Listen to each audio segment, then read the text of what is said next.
Hello, my Batty Bats. Today I wanted to talk a little bit about one of my favorite video game franchises, which is BioShock, published by 2K Games.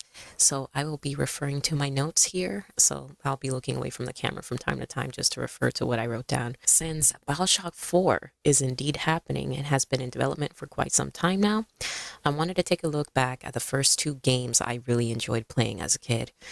Now, BioShock was released originally in 2007. That's when I was just 9 years old.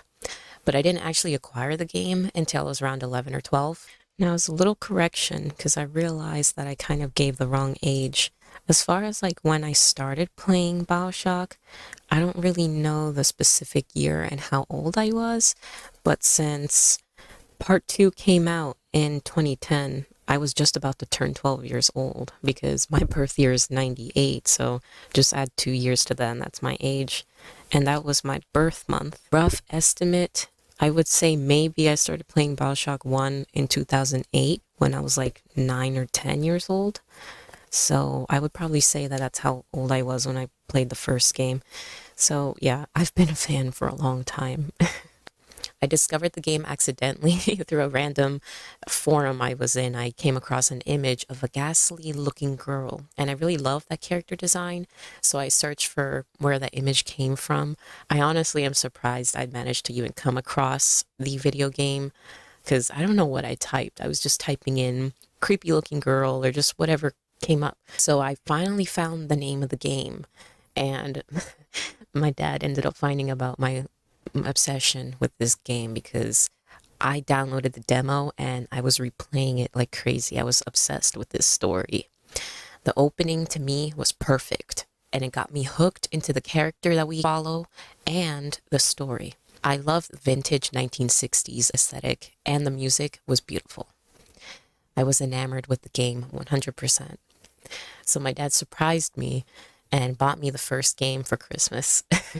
I remember sneaking down to the living room and going under the Christmas tree, and I knew by the size, the shape of the package that could have been the game. So I did a little naughty thing and I tore away the gift wrap just a bit. And as soon as I did that, I came across an image of a splicer, which, if you don't know what that is, we'll get into that a little bit later. And I already knew I had it. So I got so excited.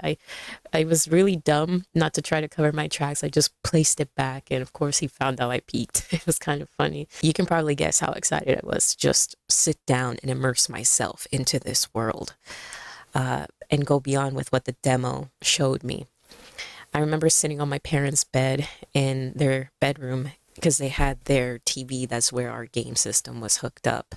PlayStation 3 was there. My parents left the room, but not before my dad raised the volume for me. The starter menu came up, and the sound effects were so loud. When I saw the opening and heard the soundtrack, I was already immersed.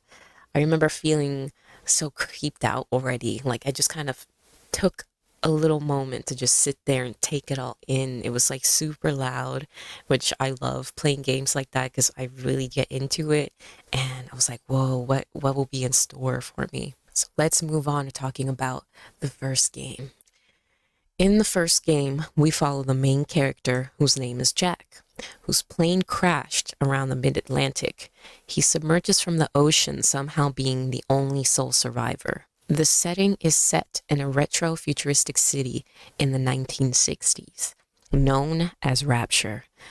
That's literally underwater. Pioneered by the great Andrew Ryan, who seems to have sort of a god complex, if I'm being honest with you.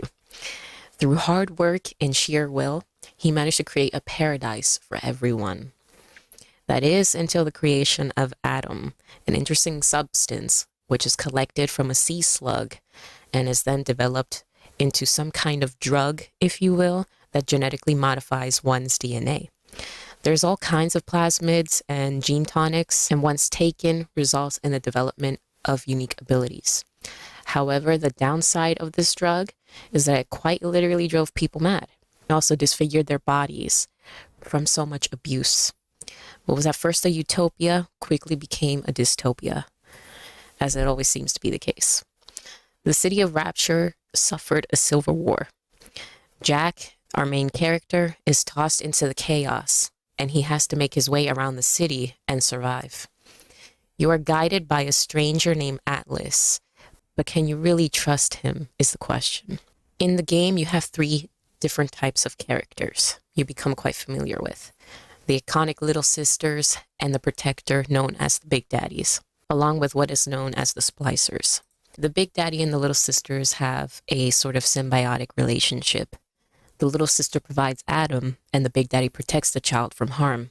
People, which are labeled as Splicers, will literally go as far as to harvest the Adam from the Little Sisters, which we come to find out later that it can actually kill them. As you may have noticed, Adam is a pretty big deal here. In order to be able to fight against his foes, Jack also has to take Adam. You as the player can pick and choose which enhancements to take on. And to replenish your Adam, you use a blue injection called Eve. So you see the relationship between Adam and Eve. I love that so much. Jack will also be armed with weapons. Overall, the game offers you some pretty big choices to make here when collecting Adam. You can either choose to harvest the Adam from the Little Sisters, which provides you with more Adam, or save them and be alright with just a small gain. But be warned, taking on the Big Daddies is always a big risk. They truly are threatening and powerful in this game. That's what I really love about this game. You can't just take one on right away and expect to win. You have to be really strategic because trust me, you'll run out of ammo and Eve just fighting one.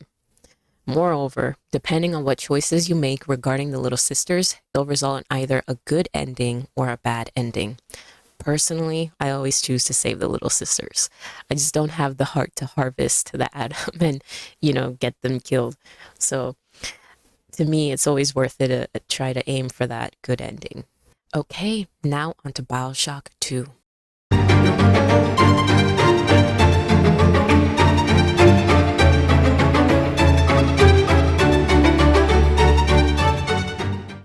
Now, when BioShock 2 was announced, I grew even more excited.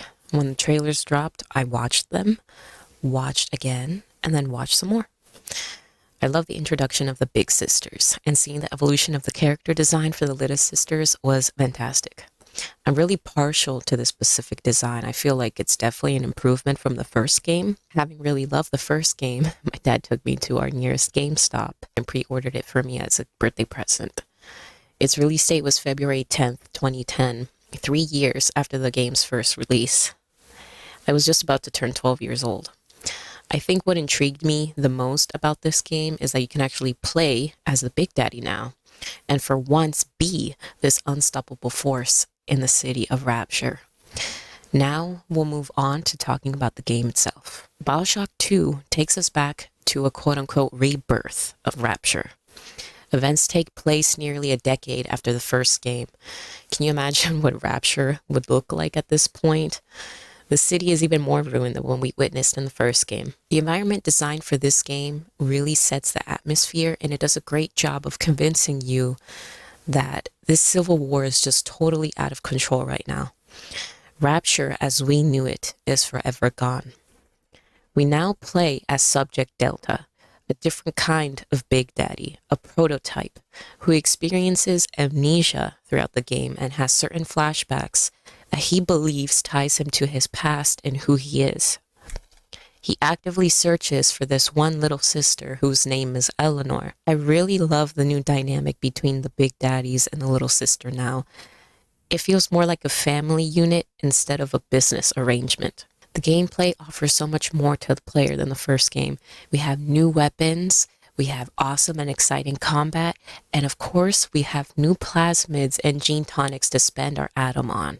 Collecting Adam in this game is a lot different than the first game. You can now pair up with little sisters and have them collect Adam for you as you defend them against a mob of splicers, turrets, and so on. You also have the ability to spot sea slugs and harvest the Adam from them as well. The main antagonist is a psychiatrist named Sophia Lamb. She's the one in charge now, taking over Andrew Ryan's throne. She truly believed in what Ryan was trying to achieve with the city of Rapture and wanted to help. This allowed her to become more of a big name amongst the people of Rapture, and Mr. Ryan himself began to feel a little bit threatened, perhaps at the possibility of losing his status or influence. There's more to this backstory, but I won't spoil anymore. However, as her work developed over the years, she ended up completely warping Ryan's original image for the city. Dr. Lamb even gained a cult-like following. Her experiments with Adam were interesting to say the least. You, as Delta, are in regular contact with Sophia Lamb, and through what she says, you can further understand her ideals and what her motivations are. So similar to Jack, Delta must fight and survive. This time, it's against Dr. Lamb's influence and her cult. You, as the player, must search for Eleanor. One thing I forgot to mention was BioShock 2's introduction of a multiplayer in the BioShock series. That's something I didn't really play as much. I played it here and there, but it was pretty fun. You get to play as different splicers, you got to unlock different environments, and BioShock 2 also included some DLC, and you got a little bit more of the lore set in this world. So this game had more to offer than the first one did. Now on to the third installment, BioShock Infinite.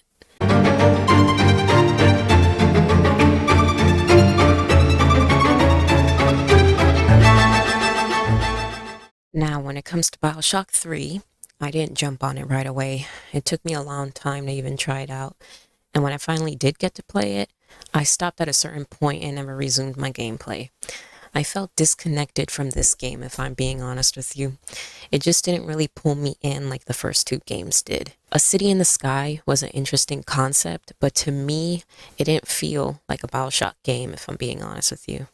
Maybe that's just me being picky because I just really loved the first two games and the city underwater idea so much. I understand that out of the collection, people feel like BioShock Infinite was better executed than BioShock 2 was.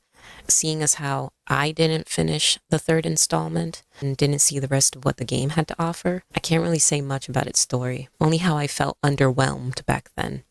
The first two games just have a special place in my heart. I also know that this game does take players back to Rapture and also makes references to the city, so I will definitely have to get on playing this to experience that for the first time. Maybe I'll end up feeling different when I see how things connect. I do like the characters Elizabeth and Booker DeWitt and how Elizabeth seems to clip in and out of time. So the mystery there does make me curious to try again and give this game another chance. This game's music and soundtrack is incredible. I just love how Girls Just Want to Have Fun was remade into a beautiful melody that's best suited for this time period. Thanks to playlists made out of this game's music, I discovered one of my favorite songs, which happens to be Wonderful Wonderful by Johnny Mathis. Anyways, I'll probably work on a separate video discussing the game further, just like I did here with the first two games. I purchased the BioShock Remastered Collection, and I'll play through the entire series, and then perhaps I can dive deep into what made BioShock successful to begin with, and then discuss BioShock Infinite's approach. So that's pretty much what I have to say about BioShock Infinite. Look forward to some gameplay where I start from the beginning of the series and make my way to the third installment. So now we will discuss the future of BioShock with its fourth installment.